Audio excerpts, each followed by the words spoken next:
கோயம்புத்தூருக்கே உரிய ஒரு சொல்லக்கூடிய தன்மை இந்த கோவை குசும்புன்னு சொல்லுவாங்க. அந்த ஜிஎஸ்டிங்கிற ஒரு மிக ஆழமான ஒரு சப்ஜெக்டை வந்து மிக சாதாரணமா பேசினார். இது பொதுவா கோயம்புத்தூர் பகுதிகளில் இருக்கக்கூடிய ஒரு வழக்கம் தான். அந்த ஜிஎஸ்டி குளறுபடிகள் இருக்கா அப்படின்னு கேட்டா இருக்கு, இந்தியா முழுக்க இருக்கு. தொழில் கட்டமைப்புல பாத்தீங்கன்னா அவர் ஜிஎஸ்டி பத்தி பேசுறாரு, இந்த ஜிஎஸ்டியில் இருக்கக்கூடிய குளறுபடிகளை சரி செய்ய சொல்றாரு. அதை வந்து சரி செய்யாம அவரை வந்து மன்னிப்பு கேட்க வச்சது வந்து தொழில்துறை மத்தியில வந்து ஒரு மிகப்பெரிய எதிர்வினையை ஆட்டிட்டு இருக்கு. ஸோ இது வந்து எதுக்காக அவர் மன்னிப்பு கேட்கிறாரு? அவரா போய் மன்னிப்பு கேட்கிறாரா அல்லது வந்து யாராவது மிரட்டி அவரை வர வச்சு பண்ணியிருக்காங்களா அப்படிங்கிறது வந்து நம்ம மக்களுக்கு எடுத்து சொல்றதுதான் இந்த காணொலியுடைய முக்கிய நோக்கம்.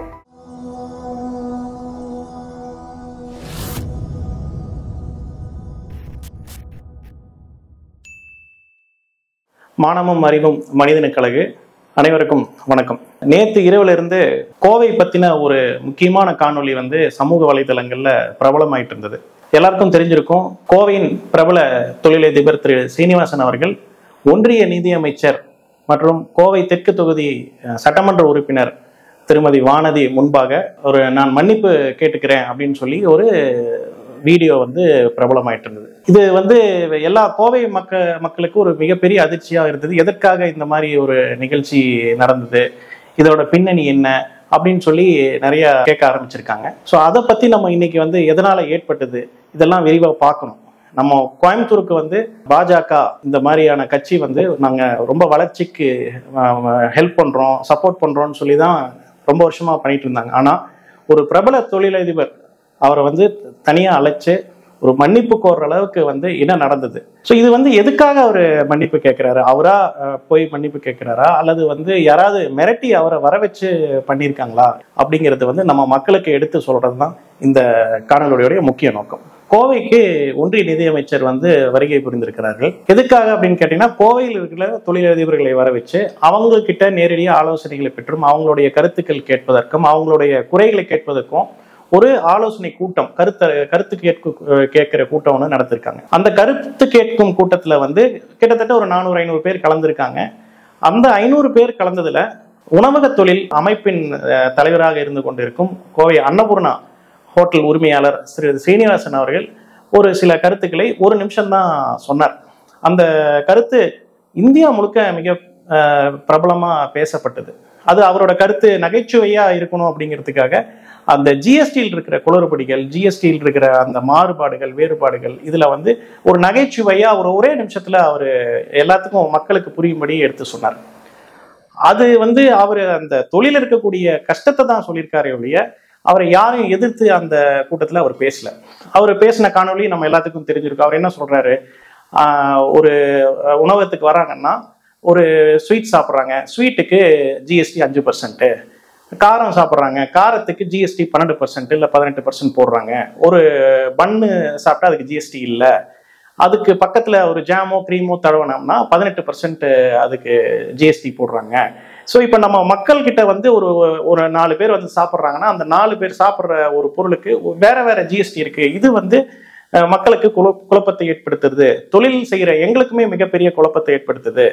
அதுல வந்து அலுவலர்கள் அவங்களுக்கும் வந்து மிகப்பெரிய கஷ்டம் இருக்கு. இந்த மாதிரி விஷயங்களை ஒரு நகைச்சுவையா அது மக்களுக்கு புரியும்படியா ஒரு இது இல்லாம யாரு மனசு நோக்கடிக்காம மிக தெளிவா எடுத்து கூறினார். அந்த எடுத்து சொன்ன அந்த விஷயம் வந்து தன்னெழுச்சியா வந்து மக்கள் வந்து பிரபலப்படுத்தி சமூக ஊடகங்கள்ல ஒரு தாக்கத்தை உண்டு பண்ணதை வந்து இவங்களுக்கு வந்து ஒரு மிகப்பெரிய தர்ம சங்கடத்தை ஏற்படுத்தி இருக்கிறது அப்படிங்கிறதுதான் ஒரு உண்மை. இதுதான் நடந்தது. உண்மையிலேயே அதுல வந்து அந்த ஜிஎஸ்டி குளறுபடிகள் இருக்கா அப்படின்னு கேட்டா இருக்கு, இந்தியா முழுக்க இருக்கு. அதுக்கு வேறுபாடு, ஒரே பொருளுக்கு ஒரே தொழிலுக்கு வேறுபட்ட ஜிஎஸ்டி இருக்கா அப்படின்னு கேட்டா இருக்கு. இது மக்கள் நிறைய நாள் அரசியல் கட்சிகள் சொல்லியிருக்கு, தொழிலாளர்கள் சொல்லியிருக்காங்க, தொழிலதிபர்கள் சொல்லியிருக்காங்க. இதெல்லாம் முதல்ல இருந்ததுதான். இது அவர் எடுத்து சொன்னது ஒரு நகைச்சுவையா சொன்னதுனால அந்த அந்த அந்த காணொலி பிரபலமாச்சு. அதை வந்து மனசுல வச்சுக்கிட்டு இவரை வந்து நம்ம அவமானப்படுத்தணும், இந்த கோவை மக்களை வந்து கொச்சைப்படுத்தணும். அதை யார் செய்யறாங்கன்னு கேட்டால் அந்த மக்கள் பிரதிநிதியா இருக்கக்கூடிய திருமதி வானதி ஸ்ரீனிவாசன் முன்னிலையிலேயே அவங்களே பண்றாங்க. அப்படிங்கும் போது இது கோவை மக்களுக்கு ஏற்பட்ட ஒரு மிகப்பெரிய ஒரு அவமானம் என்றுதான் நம்ம சொல்லணும். கோவை மக்களுக்கு மட்டும் இல்லாம இந்த தமிழ் மக்களுக்கு அவங்க பாஜக வந்து ஒரு ஒன்றிய அரசு செய்தது ஒரு மிகப்பெரிய ஒரு துரோக செயல் தான் நம்ம சொல்லணும். கோயம்புத்தூருக்கே உரிய ஒரு சொல்லக்கூடிய தன்மை இந்த கோவை குசும்புன்னு சொல்லுவாங்க. அந்த கோவை குசும்பு அப்படிங்கிற அந்த ஒரு விஷயத்தை தான் அந்த ஜிஎஸ்டிங்கிற ஒரு மிக ஆழமான ஒரு சப்ஜெக்டை வந்து மிக சாதாரணமா அது அவர் பேசினார். இது பொதுவா கோயம்புத்தூர் பகுதிகளில் இருக்கக்கூடிய ஒரு வழக்கம் தான். இந்த சொன்ன இந்த விதத்தினுடைய அந்த அடிப்படையில வந்து மக்கள் வந்து தன்னெழுச்சியா இதை வந்து பிரபலப்படுத்தினாங்க. இது வந்து அவர் ஏதோ ஒரு கட்சியை சார்ந்தவரோ இல்லது வந்து ஒரு தொழிலுக்காக சொன்னாருன்னு சொல்ல முடியாது. இது பொதுவா எல்லா தொழிலையும் கோயம்புத்தூர்ல பாத்தீங்கன்னா சிறு குறு தொழில்கள் நிறைந்த பகுதி. இந்த சிறு குறு தொழில்களே ரொம்ப பலவீனப்பட்டு நலிவடைந்த நிலையில இருக்குது. அவங்களுக்கும் இந்த பிரச்சனைகள்லாம் இருக்கு. ஆனா இவர் சொன்ன விதம் வந்து ஒரு நகைச்சுவையா எல்லாத்துக்கும் புரியும்படியா இதை வந்து சொன்னது வந்து அவங்களாவே மக்களே இதை வந்து பிரபலப்படுத்தி மக்கள் சொல்ல வேண்டிய கருத்தை வந்து இவர் சொல்லியிருக்காரு. அதுவும் வந்து ஒன்றிய நிதியமைச்சர் முன்னாடியே சொல்லியிருக்காரு அப்படின்னு தாங்களாவே முன் வந்து எந்த கட்சியும் சார்பில்லாம எந்த தொழில் அமைப்பிலும் சார்பில்லாம எந்த சமூக கூட்டமைப்பும் சார்பில்லாம தன்னெழுச்சியா இது வந்து பரப்பப்பட்டது.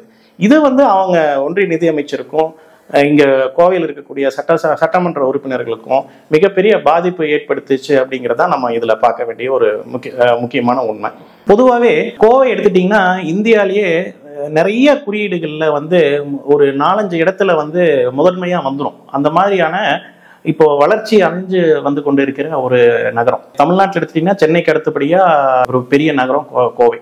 ஸோ இந்த கோவையோட வரலாறு என்னன்னு பார்த்தீங்கன்னா பொதுவா ஒரு வளர்ச்சியை நோக்கி தன்னெழுச்சியா வந்து டெவலப் ஆன ஒரு நகரம். எந்தவித அரசாங்க உதவிகளும் பெரிய அளவில் இல்லாம கோவையில் இருக்கக்கூடிய தொழிலதிபர்கள் இங்க இருக்கக்கூடிய மற்ற எல்லா அமைப்புகளும் சேர்ந்து தானா வளர்ந்த ஒரு நகரம். கோயம்புத்தூர் மக்கள் வந்து அரசாங்கத்தின் உதவியை வந்து இப்பவும் எதிர்பார்த்துட்டு இருக்காங்க. எந்த அரசாங்கம் வந்து உதவி பண்ணாலும் இன்னும் நகரம் வந்து பெரிய வளர்ச்சி அடையும் அப்படிங்கிறதுல வந்து இந்த கோவையில் இருக்கக்கூடிய மக்கள் வந்து எதிர்பார்த்துட்டு இருக்காங்க. அந்த அடிப்படையில தான் இங்க கோவையில் இருக்கக்கூடிய தொழில் அதிபர்கள் எல்லாம் ஒன்றிய அரசு வந்து இதுல எங்களுக்கு ஹெல்ப் பண்ணலாம், ஹெல்ப் பண்ணீங்கன்னா தொழிலுக்கு ஹெல்ப் பண்ணீங்கன்னா நாங்க வந்து ஒண்ணு நல்ல வளர்ச்சி அடைவோம், எங்களுக்கு நிறைய கஷ்டங்கள் இருக்கு. இந்த கஷ்டத்தை தான் அன்னைக்கு வந்து அவர் எடுத்து சொன்னார். இதையே இந்த பாஜக ஒன்றிய அமைச்சர் என்ன சொல்றாருன்னு கேட்டீங்கன்னா, குலத்தொழில நீங்க வந்து பிரபலப்படுத்துங்க, குலத்தொழில் பண்ணா நாங்க மானியம் தரோம், குலத்தொழில் பண்ணா நாங்க பேங்க் லோன் தரோம் அப்படின்னு சொல்லி பின்னோக்கி இழுத்துட்டு போறாங்க. ஆனா இந்த இந்தியாவின் ஒரு முக்கியமான நகரமாக கோயம்புத்தூர் வந்து இன்னைக்கும் வளர்ந்து கொண்டு இருக்கிறது.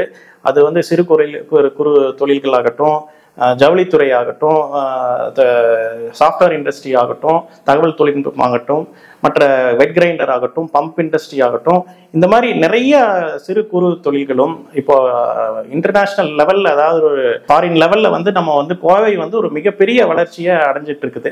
இந்த வளர்ச்சியை வந்து தடுக்கணும் அப்படிங்கிறத எங்களோட நோக்கம், பின்னோக்கி கொண்டு போகணும்னு தான் எங்களோட நோக்கம். அதை வந்து மக்கள் இன்னைக்கு தெளிவா புரிஞ்சிருக்காங்க. கோவையில் இருக்கக்கூடிய இந்த ஒரு கட்டமைப்பு 2-3 வகையா பிரிச்சிட்டிங்கன்னா, ஒரு சமூக கட்டமைப்பு இருக்கு, ஒரு அரசியல் கட்டமைப்பு இருக்கு, அப்புறம் தொழில்துறையோட ஒரு கட்டமைப்பாகவும் இங்க இருக்கு. இதுல சமூக கட்டமைப்பு அப்படின்னு பார்த்துட்டீங்கன்னா ரொம்ப ஒரு 40-50 வருஷமா நாயுடு சமூகத்தை சார்ந்தவர்கள் பெரிய தொழிலதிபர்களாக இங்க இருக்கிறார்கள். இங்க இருக்கக்கூடிய பிரபல அன்னபூர்ணா நிறுவனம் ஆகட்டும், LMW ஆகட்டும், பிரிக்கால் ஆகட்டும், PSG ஆகட்டும், LMW ஆகட்டும், இந்த மாதிரி பல தொழில் நிறுவனங்கள் வந்து அந்த சமூகத்தை சார்ந்தவர்கள் தான். அதே மாதிரி அரசியல் கட்டமைப்பு அப்படின்னு பார்த்துட்டீங்கன்னாலும் பொதுவா இந்த கடந்த ஒரு 15-20 வருஷமா அந்த வலதுசாரிகள் என்ன சொல்றாங்கன்னு கேட்டீங்கன்னா, இந்த சமூகத்தினர் வந்து நாங்க மேம்படுத்துறதுக்காக நிறைய செய்யறோம், தொழிலுக்காக நாங்க நிறைய செய்யறோம், அதை வந்து இந்த சமூகத்தினர் வந்து எங்களுக்கு தான் ஓட்டு போடுவாங்க அப்படின்னு ஒரு இமேஜ், ஒரு பிம்பத்தை கட்டமைச்சிட்டு இருந்தாங்க. மூணாவது ஒரு முக்கியமான விஷயம் என்னன்னு கேட்டீங்கன்னா, இந்த தொழில்துறை வந்து நாங்க வலதுசாரிகள் அல்லது ஒன்றிய அரசு இதை வந்து நாங்க கோயம்புத்தூருக்கு நிறைய செஞ்சிருக்கோம் அப்படின்னு சொல்லி அந்த ஒரு தொழில் கட்டமைப்பையும் வந்து அவங்களுக்கு சாதகமா இருக்குன்னு சொல்லி ஒரு பிம்பத்தை கட்டமைச்சிட்டு இருந்தாங்க. ஆனா இந்த ஒரு நிகழ்ச்சினால இந்த மூணையும் சேர்த்து ஒரே கல்லுல ஒரு நிறைய விஷயங்களை போட்டு அவங்களுக்கு வந்து எதிர்வினை ஆட்டியிருக்கு அப்படிங்கிறதுல நமக்கு வந்து எல்லாரும் தெரிஞ்சுக்க வேண்டிய ஒரு சப்ஜெக்ட். ஏன்னா இந்த தொழில் சமூக கட்டமைப்புல வந்து அவங்க வந்து நாயுடு கம்யூனிட்டிக்கு வந்து நிறைய பண்ணியிருக்கோம் அப்படின்னாங்க. ஆனா இன்னைக்கு வந்து அந்த கம்யூனிட்டியில் இருக்கக்கூடிய அந்த சமூகத்தில் இருக்கக்கூடிய ஒரு முக்கியமான நபரை வந்து அவமானப்படுத்தி அசிங்கப்படுத்தி மன்னிப்பு கேட்க வச்சிருக்காங்க. இது ஒரு மிகப்பெரிய அந்த சமூகத்துல வந்து ஒரு எதிர்வினையை ஆட்டிட்டு இருக்குது. நம்மளே வந்து சமூக ஊடகங்கள்ல பார்த்திருக்கோம். அந்த சமூகத்தை சார்ந்தவர்கள் வந்து மிகப்பெரிய எதிர்த்தாக்குதல் செஞ்சு கொண்டிருக்கிறார்கள். தொழில் கட்டமைப்புல பாத்தீங்கன்னா அவர் ஜிஎஸ்டி பத்தி பேசுறாரு, இந்த ஜிஎஸ்டியில் இருக்கக்கூடிய குளறுபடிகளை சரி செய்ய சொல்றாரு. அதை வந்து சரி செய்யாம அவரை வந்து மன்னிப்பு கேட்க வச்சது வந்து தொழில்துறை மத்தியில வந்து ஒரு மிகப்பெரிய எதிர்வினையை ஆட்டிட்டு இருக்கு. அதுவும் வந்து அவங்களுக்கு ஒரு மிகப்பெரிய பாதகத்தை ஏற்படுத்தும் என்பது யாருக்கும் எந்த சந்தேகமும் இல்லை. அதே போல அரசியல் கட்டமைப்பு, நாங்க வந்து இந்த வலதுசாரிகள் கோட்டை, கோவை வந்து பிஜேபியின் கோட்டை, இந்த மாதிரிலாம் கட்டமைச்சிட்டு இருந்தாங்க. அதுவும் வந்து இந்த நாடாளுமன்ற தேர்தலையே வந்து உடைக்கப்பட்டது. வரும் சட்டமன்ற தேர்தலில் அது மிகப்பெரிய ஒரு எதிர்வினையை அவங்களுக்கு உண்டாக்கும் என்பதில் யாருக்கும் எந்த சந்தேகம் வேண்டாம். இது வந்து அவங்களுக்கு அவங்க சொந்த காசுல சூனியம் வச்சுட்டாங்க அப்படிங்கிற மாதிரி அவங்களே அவங்க குழியை தோண்டி அவங்களே புதைச்சிட்டாங்க அப்படிங்கிறத நம்ம பார்க்குறோம். இது வந்து இந்த கோவையோட வளர்ச்சிக்கு வலதுசாரிகளோ அல்ல ஒன்றிய அரசோ அல்லது பாஜகவோ எந்த விதத்திலையும் அவங்க சப்போர்ட் பண்ணல. ஆனா கோவை மக்கள் வந்து அதை தான் எதிர்பார்த்தாங்க. எந்த அரசாகட்டும், மாநில அரசு மத்திய அரசு எதுவா இருந்தாலும் வந்து அவங்க வந்து வளர்ச்சிக்கு உதவணும்னு நினைச்சாங்க. ஆனா ஒன்றிய அரசாக இருந்து கொண்டு மக்களுக்கு எதிராக செயல்பட்டு கொண்டு இருக்கிறத நம்ம வந்து வன்மையா கண்டிச்சுட்டு இந்த மக்கள் வந்து அவங்களுக்கு கண்டிப்பா ஒரு பாடம் புகட்டுவாங்க அப்படின்னு நம்புறோம்.